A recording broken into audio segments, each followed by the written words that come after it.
2024 లేదా 25లో డిగ్రీ లేదా బీటెక్ చదివారా? సాఫ్ట్‌వేర్ జాబ్ కోసం ఎదురు చూస్తున్నారా? అయితే కోడ్ జ్ఞాన్ 100 డేస్ కోర్సులో చేరండి, జాబ్ సాధించండి. నమస్కారం అలగిరి రవీంద్రనాథ్ గారు. నమస్తే అండి సిరి గారు. సార్, హిందూ వారసత్వ చట్టం ప్రకారంగా తండ్రి ఆస్తిపై కూతురికి సమాన హక్కు ఉన్నప్పటికీ కొన్ని సందర్భాల్లో మాత్రం వాళ్ళకి ఆస్తి హక్కు ఉండదు అని మనం వింటూ ఉన్నాం. ఈ వీడియో అంటే ప్రతి ఒక్కరు కూడా తండ్రి ఆస్తి పైన కూతురికి కూడా సమాన హక్కు ఉంది అంటే అన్ని సందర్భాల్లో ఇది వర్తిస్తుంది అనుకునే వాళ్ళే ఎక్కువగా ఉన్నారు. బట్ కొన్ని సందర్భాల్లో ఇది వర్తించదు అని వింటూ ఉన్నాం. ఇంతకీ ఆ సందర్భాలు ఏంటి, దాన్ని ఎలా తెలుసుకోవచ్చు అంటారు? ఎవరైనా కూడా లీగల్ పరంగా ఇలాంటి ప్రొసీజర్ ఫాలో అవ్వాలి అంటే ఎలా ఉంటుంది? 2005 హిందూ వారసత్వపు హక్కు చట్టం ప్రకారం కొన్ని ప్రత్యేక పరిస్థితులు కల్పించారు. అంటే ఆడపిల్లలకు కూడా ఆస్తి హక్కులో సమాన వాటా అన్నది 2005 వారసత్వ హక్కు చట్టం ప్రకారం వచ్చింది. అంతకుముందు కూడా మన తెలుగు రాష్ట్రాల్లో కూడా ఉండేది. అప్పుడు ఉమ్మడి ఆంధ్రప్రదేశ్లో కూడా 1985 చేసిన చట్టం ప్రకారం ఆంధ్రప్రదేశ్లో ఉండేది. ఆ తర్వాత తమిళనాడు, కర్ణాటక, కేరళ మిగిలిన రాష్ట్రాలన్నీ చేసింది. తర్వాత 2005లో సెంట్రల్ గవర్నమెంట్ ఒక యాక్ట్ చేసింది. అంటే భారతదేశంలో నుండి అన్ని రాష్ట్రాలకు వర్తించే విధంగా 2005లో ఒక యాక్ట్ చేశారు. అది హిందూ సక్సెషన్ యాక్ట్ అంటారు, లేకపోతే హిందూ వారసత్వపు హక్కు చట్టం అంటారు. దాని ప్రకారం ఆడపిల్లలకు కూడా ఆస్తి హక్కులో సమాన వాటా ఉంటుంది. అబ్బాయితో పాటు, కొడుకుతో పాటు కూతురుకు కూడా సమాన హక్కు ఉంది. అయితే కొన్ని ప్రత్యేక పరిస్థితుల్లో మాత్రం ఆడపిల్లలకు ఆస్తి హక్కు ఉండదు. మనం ఈ వీడియో ద్వారా ఏ పరిస్థితుల్లో ఆడపిల్లలకు హక్కు ఉండదు అది తెలుసుకుంటే మిగిలిన సందర్భాల్లో కూడా ఆస్తి హక్కు ఉన్నట్టే కదా. సో ఏ పరిస్థితుల్లో ఆస్తి హక్కు ఉండదండి నేను మీకు ఈ వీడియో ద్వారా మీకు చెప్పే ప్రయత్నం చేస్తాను సిరి గారు. ఇందులో మొట్టమొదటిగా తెలుసు, ఆస్తి అనేది 2 రకాలుగా ఉంటుంది. ఒకటి తండ్రి సొంతంగా సంపాదించుకున్న ఆస్తి, తండ్రికి యాన్సెస్ట్రల్ ప్రాపర్టీ అంటే వారసత్వంగా వస్తున్నటువంటి హక్కు అనేది 2 రకాలుగా ఉంటుంది. ఇప్పుడు తండ్రికి తను సంపాదించుకున్నటువంటి ఆస్తి సెల్ఫ్ గైన్డ్ ప్రాపర్టీ అంటారు. అంటే తను సంపాదించుకున్న ప్రాపర్టీ ఏదైతే ఉందో తండ్రి ఎవరికైనా ఇవ్వచ్చు. ఇది కామన్. సో ఇప్పుడు మనం చెప్పేది ఏంటంటే వారసత్వంగా ఆడపిల్లలకు ఆస్తి హక్కు ఎలా ఉంటుంది అంటే ఆ తండ్రికి తండ్రి అంటే 3 తరాలు రావాలి, దాన్ని వారసత్వం అంటారు. అంటే తండ్రి గారు ఆ తండ్రికి ఉన్నటువంటి తండ్రి ఆ తండ్రి దగ్గర చూస్తూ సంక్రమిస్తున్న ఆస్తిని వారసత్వ హక్కు చట్టం ప్రకారం చెప్తారు. సో ఇది ఏ ప్రత్యేక సందర్భాల్లో ఆడపిల్లలకు ఆస్తి హక్కు వర్తించదు. నెంబర్ 1 పాయింట్, 2005 అంటే 2005 సెప్టెంబర్ 9కు పూర్వమే ఆస్తి పంపిణీ చేయబడింది అనుకోండి. అంటే ఎవరికి వాళ్ళకి పనిచేసుకున్నారు అనుకోండి. 2005 సెప్టెంబర్ 9వ తారీఖు, ఆ సెప్టెంబర్ 9th కన్నా ముందే ఆస్తి పంపిణీ చేయబడిపోయి ఉంది. ఆ పంపిణీ చేయబడిన విషయంలో ఆడపిల్లకి లేదనుకోండి. అటువంటి సందర్భాల్లో ఆడపిల్ల మళ్ళీ ఈరోజు దావా వేసి, సార్ ఈ కేసుకు సంబంధించి నాకు నా వాటా ప్రాపర్టీ ఉంది కాబట్టి ఇవ్వమని మళ్ళీ కోర్టులో వేసుకుంటే ఆ కోర్టులో ఇది బహుశా రిజెక్ట్ చేసే అవకాశం కూడా ఉంటుంది. అంటే జాగ్రత్తగా వినండి, 2005 సెప్టెంబర్ 9కి పూర్వమే పంపిణీ చేయబడిపోయినటువంటి ప్రాపర్టీ అంటే విభజించేసుకున్నారు, ఎవరి ప్రాపర్టీస్ వాళ్ళకు వచ్చేసింది. అటువంటి సందర్భాల్లో ప్రాపర్టీ ఆడపిల్లల ఈరోజు క్లెయిమ్ చేసుకునే అవకాశం ఉండదు. నెంబర్ 2 పాయింట్ ఏంటంటే, తండ్రి బతుకున్నప్పుడే తనకు వారసత్వంగా వస్తున్న ప్రాపర్టీ ఏదైతే ఉందో, తనకు వారసత్వంగా వచ్చిన ప్రాపర్టీ తన భాగం ఏదైతే ఉందో ఆ భాగాన్ని తను ఆల్రెడీ ప్రాపర్టీ అమ్మేశాడు అనుకోండి.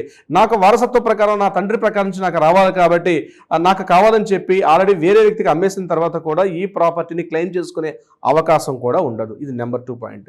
నెంబర్ 3, ఆడపిల్ల దత్తతకి వెళ్ళిపోయింది అనుకోండి. అంటే ఇంటి పేరు మారిపోయింది. చిన్నప్పుడే ఈ కన్న తల్లిదండ్రులు ఈ అమ్మాయిని వేరే వాళ్ళకి దత్తతకి ఇచ్చేసుకున్నారు. అంటే అమ్మాయి దత్తత తీసేసుకుంది వేరే ఇంటికి.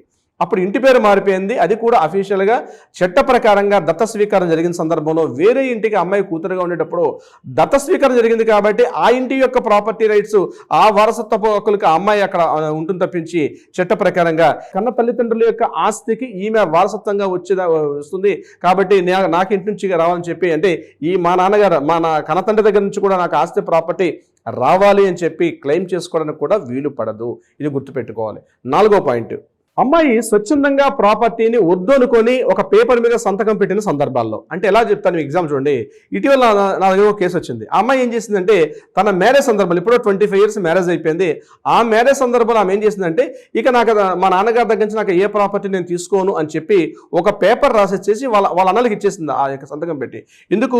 మ్యారేజ్ ఖర్చుల నిమిత్తం ఒక ప్రాపర్టీ, అప్పుడు ఉన్నటువంటి ప్రాపర్టీ అమ్మి తను పెళ్లి చేశారు కాబట్టి నేను ఇతరత్ర ప్రాపర్టీస్ మీద నాకు అవసరం లేదని చెప్పి ఆ అమ్మాయి అప్పుడు సంతకం పెట్టేసింది. కానీ గడిచిన ఒక 5 సంవత్సరాల నుంచి ఒక్కసారి రియల్ ఎస్టేట్ వ్యాపారం బాగా పెరగడం, అక్కడ అంతకు ముందు ఉన్నటువంటి అప్పుడు ఒక 5 లక్షలు 6 లక్షల రూపాయలు ఎకరం కాస్ట్ ఈరోజు అక్కడ 2 కోట్ల రూపాయలు ఎప్పుడైతే ఎకరం పెరిగిందో ఆ అమ్మాయి మరలా వచ్చి, సార్ నేను మళ్ళీ దీని మీద కేసు వేయొచ్చా నేను అంటే, మరి ఏమై నువ్వు అప్పుడు కేసులు నువ్వు ఒప్పంద పత్రం మీద సంతకం పెట్టేశావంటే నేను పెట్టేశాను సార్ అన్నారు.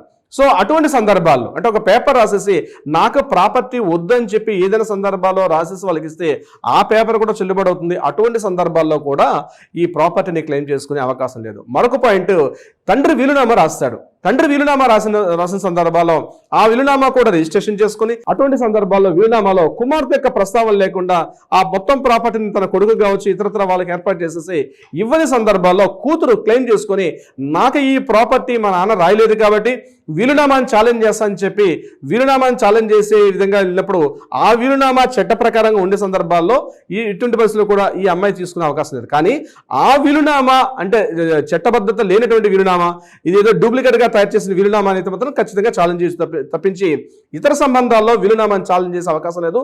తండ్రి వీలునామా ద్వారా కూడా తన ప్రాపర్టీ ఇచ్చేసినప్పుడు కుమార్తెకి చెందలేదు కాబట్టి మా నాన్న నాకు వీలునామా రాయలేదు అని చెప్పి దాన్ని ఛాలెంజ్ చేసే అవకాశం కూడా లేదు. మరొక సందర్భంలో తండ్రి గారు తనకు జరిగిన భాగ పంపకాల్లో భాగంగా తనకు చెందిన ప్రాపర్టీ వారసత్వంగా వచ్చిన ప్రాపర్టీ అయినప్పటికీ కూడా తనకు చెందిన ప్రాపర్టీ ఎవరికైనా గిఫ్ట్ డీడ్ చేసేసారు నాన్నగారు. అంటే తండ్రి గారు ఏం చేశారు, ఆయన ఉన్నట్టు జీవించిన సందర్భంలో ఈ ప్రాపర్టీని గిఫ్ట్ డీడ్ చేశారు. ఆ గిఫ్ట్ డీడ్ కూడా చట్టబద్ధంగా ఉన్నటువంటి గిఫ్ట్ డీడ్ అంటే చట్ట ప్రకారంగా రిజిస్టర్డ్ గిఫ్ట్ డీడ్ అయిన సందర్భంలో కూతురు వారసత్వంగా నాకు ఈ ప్రాపర్టీ రావాలి, మా నాన్నగారు గిఫ్ట్ డీడ్ చేశారు కాబట్టి ఆ గిఫ్ట్ డీడ్ చెల్లదు, నాకు వారసత్వంగా దాని మీద నాకు హక్కు ఉంటుంది, మా నాన్నగారు గిఫ్ట్ కుదరదు అని చెప్పి క్లెయిమ్ చేసుకునే అవకాశం కూడా ఉండదు. ఇది గుర్తుపెట్టుకోవాలి.